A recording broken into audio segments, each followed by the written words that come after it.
Kia ora, good evening. Invercargill CIB are investigating a serious assault that took place in Riverton overnight on Wednesday. Ambulance staff were called to a Violet Street address where they treated and transported a 32-year-old man to Invercargill Hospital.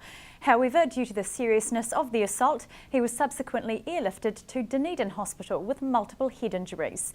Police are urging anyone with any information about the incident to contact Invercargill or Riverton Police or use the anonymous 0800 Crime Stoppers number. Gore Mayor Tracy Hicks is encouraging residents within the Gore airshed to make submissions around Environment Southland's proposal to phase out open fires and non-approved multi-fuel burners in the Regional Air Quality Plan 2014. He says the timing is onerous and the health issues from air quality will be insignificant compared to the health issues caused by restricting how people heat their homes. Primarily the main concern is around the timetable that Environment Southland are looking at. I think that generally we would agree that the object at the end of the exercise to have clean air for everyone is something we should be aiming to. The question is, how do we get there and how long does it take? And we believe that the time frame is too tight for a lot of our residents. And in fact, I've just been downtown now and I've been accosted by quite a number of people who are really quite distraught about what it's going to mean for them. Generally older people. People that have coal ranges that they do the cooking on. They also use the coal range for water heating, and they're on a single income, generally a fixed income around superannuation. How do they deal with not only replacing the heat source but also the water heating source, which means not just replacing the appliances but also rewiring a lot of the house to get to that stage. So it's the affordability and the inconvenience for a lot of people. As far as the costs go for replacement, do you think it should be up to the individual or the homeowner to carry that cost, or should there be some subsidies available through councils or rates rebates or something along that line? Yeah, well, certainly the lead that's been shown in other parts of the country is that there are subsidies available, but even if there's subsidies, it's still going to be a real impost on particularly those vulnerable people with a single income who just don't have a lot of choices when it comes to spending their income. I think actually probably the most important thing is the emission. So what the heat source is, to be honest, is probably immaterial. It's what comes out the top of the chimney is the most important thing. So yeah, rules around that, but maybe not so much around the heat source. And it certainly was a hot topic on the streets of Gore today. While many agreed with improving air quality, others felt it left homeowners disadvantaged with few options. We have a multi-fuel burner, and we've also had straight out wood burners, and they seem to be just as good if you've got a good one. So it's nice not to have the coal smoke. So if in fact coal is banned as a fuel, you're okay with that? Yes, I think so. Yeah. If elderly folk are cold, they get sick and they die. Environment South needs to stay in a home in July with 5 inches of snow and a week of frost, and then they'll know what it feels like. I actually have a diesel burner, so it doesn't really affect me, but if you burn them efficiently, nothing wrong with the open coal. It's all good. Do you think part of it's the quality of the coal that's on the market? I know some of the coal, put it bluntly, is crap, but other than that, no. Have you noticed that the air quality's not so good here in Gore? No, not really, no. No, it's all right, isn't it? Like dictatorship, actually. Yeah, especially down in this end of the country where we get really cold. Open fires are okay as long as you use firewood to dry.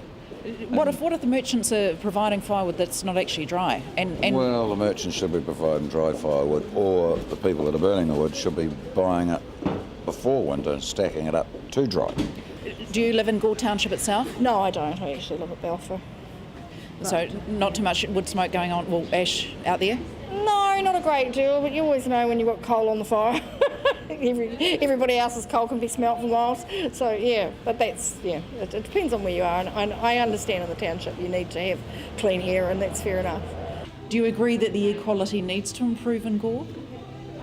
I've never really analysed it, but Gore's pretty small and, well, there's not much smoke going up.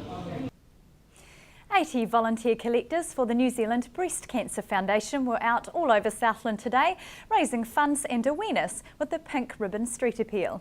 Breast cancer is the most common cancer for New Zealand women, with 1 in 9 women being diagnosed in their lifetime. Research shows that early detection is the best defence, so the Breast Cancer Foundation is reminding women this month to know all the signs and symptoms. The Southern DHB is encouraging women in the district to be breast aware and, if between the ages of 45 and 69, to join the Breast Screen Aotearoa program. Collectors will be out tomorrow as well, with all funds raised going to research into new targeted treatments, awareness and education programs and support for women going through breast cancer. Stay with us. After the break, electronic spending is down, as are South Island guest nights, and we have the week that was.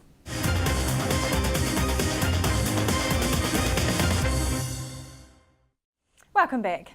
Federated farmers are using Mental Health Week to highlight the message that rural folk need to seek help when dealing with depression. Health and Safety spokesperson Katie Milne says the New Zealand farmer suicide rate is a national disgrace. She says there were a staggering 22 farmer suicides in the 2013-14 year, including 7 women. She added that it shows how mental health on farms is not a male preserve. One problem identified for farmers was the high turnover of medical professionals in rural areas, because mutual trust built over a period of time is seen as vital to combating depression and the suicide toll. Katie Milne has suggested a review of the Ministry of Health's voluntary rural bonding scheme to see if it's fit for purpose in attracting and retaining medical professionals in rural areas. There was a 0.1% fall in retail spending using electronic cards in September following seasonal adjustments. Statistics New Zealand figures show spending fell in 4 retail industries and rose in 2, with consumables and fuel showing the largest falls, while durables had the largest rise. The 3 largest retail movements in the month of September were consumables down 6.3 million, fuel down 6.1 million, and durable purchases were up $2.8 million. In unadjusted terms, 115 million transactions were made across all industries in September, with an average value of $50. The total amount spent through all transactions in the month of September was $5.8 billion. Also released were the accommodation statistics for the month of August. In the month after the removal of seasonal variations, the guest nights for the nations as a whole were flat, following an increase of 1.3% in the month of July. While guest nights were up in August for the North Island, the South Island suffered, with guest nights declining 4.1%. International guest nights slipped 2.3% in July, and domestic numbers rose slightly by 0.4%. Overall, figures rose for backpackers accommodation but fell for motels, hotels and holiday parks. Guest nights for August 2014 were 3.3% above the same month last year. School holidays are at an end, but for many students at Pukero's Camp Kalumba, it's come too soon. Hundreds of children have attended the outdoor adventure program, learning shooting, archery and survival skills at the camp that's been operating since 1955. Camp manager Bruce O'Brien says the concrete slide and the pond are the most popular activities. Lots of things. I think the concrete slide, the pond actually, believe it or not, no matter how cold it is, they love it. And so we've got some water flotation activities. They get to go out on the pond, some of them, never been out there before, in deep water before in their lives, and they're out there, and it's one of the most popular activities. What are the key skills that you're trying to empower these children with while they're here? I think confidence and respect, encouragement, and just allowing them to be able to see a positive environment and how kids can react and interact in that kind of environment. When you have children arrive here that don't necessarily perhaps want to be here, do you see a big change in them? Actually, funny you say that question. We had a young man who says, I don't really want to be here, Mum sent me, and at the end of this week he's like, can I come back? I just love this. It's been a fantastic week, and he had got a chance to stand up at one of the talks and just share about his experience, and it was really cool. So yeah, very positive. Just the history of the camp, it's been here for a wee while? Yeah, 1955. A Mataura Presbyterian Bible group got together and said we want to have a camp, and it started in, I think, sharing sheds, and then the Puller family donated this land to them back in 1956, and so they started building this camp, not knowing that it was going to get to a point where it's enjoyed by everybody in the community, schools, sports groups, and everybody who wants to use this environment can use it. So it's really been very positive. How many groups do you put through in a year? Close to 10,000 camper nights, and it's growing. It's exciting. Do you think that children in this day and age need more of this type of activity? Absolutely. I talked to one young man, I said, what would you be doing if you weren't at camp this week? And he said, I would be playing with my PlayStation whole week. So yeah, I think hands-on, outdoors, getting involved with outdoor skill sets and learning how to do things. We do outdoor survival and bushcraft and that kind of thing, which just, again, is, I think, important for our kids in experiencing outdoor situations. Looks like a lot of fun. That's all from the news team this week. Ice hockey is up next in sport, but before that, the week that was. Have a great weekend.